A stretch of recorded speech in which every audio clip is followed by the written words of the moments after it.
Yo les gens, j'espère que vous allez bien. Moi ça va. Bon, nouvelle vidéo. À la base, je devais parler des 3 livres, mais en fait, enfin même 4 livres, mais j'attends toujours qu'on me ramène mon livre que j'ai prêté.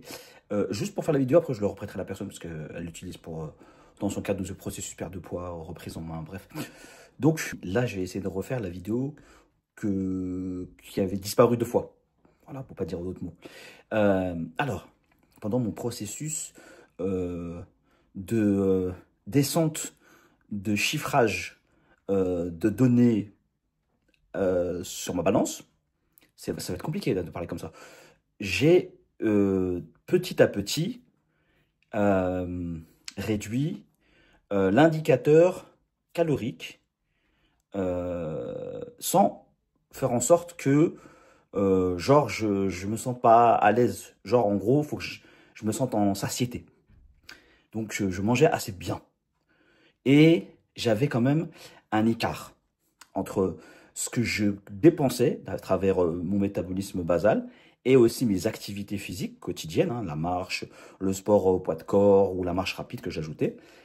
Et avec ça, au fur et à mesure que j'évaluais ma charge pondérale, bah en fait, je mesurais si j'avais besoin ou pas de rediminuer l'énergie que je consommais. Et en fait, je me suis rendu compte que j'avais pas forcément besoin de toujours diminuer pour diminuer.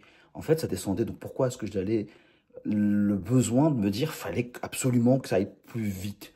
Non, pas forcément. C'est tant que ça descend tranquillou et qu'on sent bien, voilà. C'est une façon aussi de feinter un peu son esprit, de se dire que tu vois, tu manges comme il faut, tu manges assez, et en même temps, je suis en train d'oxyder mon gras. Donc ça s'est fait au fur et à mesure. Après, il y a eu 2 paliers. J'en ai déjà parlé dans d'autres vidéos. Le premier où j'ai augmenté mon intensité d'entraînement. C'est-à-dire, en gros, j'ai augmenté les charges, j'ai augmenté, par exemple, la vitesse d'exécution ou autre chose.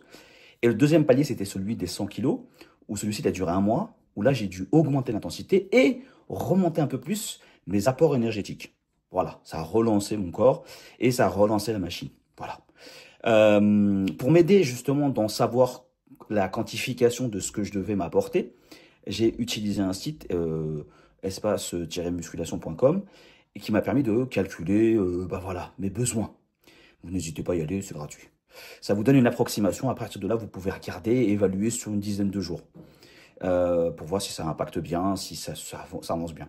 Un autre truc que j'ai aussi utilisé pour mon évolution, c'est les mensurations. N'hésitez pas, c'est très important parce qu'on a l'impression que des fois que bah ça bouge pas forcément sur le chiffre, mais le corps il évolue. Donc voilà. Et en fait, j'y suis allé progressivement, mais vraiment, fallait absolument que j'ai la sensation que j'arrivais à satiété, j'étais bien. Sinon, c'était la frustration qui était presque garantie et j'avais pas envie de vivre ce truc-là. Bref, je pense que j'ai plus ou moins répondu.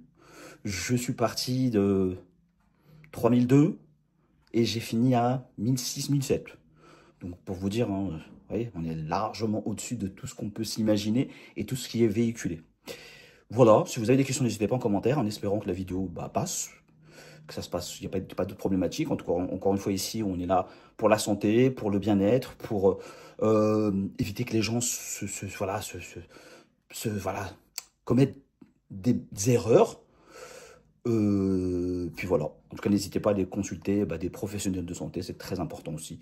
Même, je dirais même c'est primordial parce que c'est pas simple non plus comme processus, surtout quand on a souffert d'obésité pendant des années et de conduite, voilà, par rapport à l'alimentation. Voilà, voilà. Sinon, encore une fois, prenez soin de vous et je vous dis à la prochaine.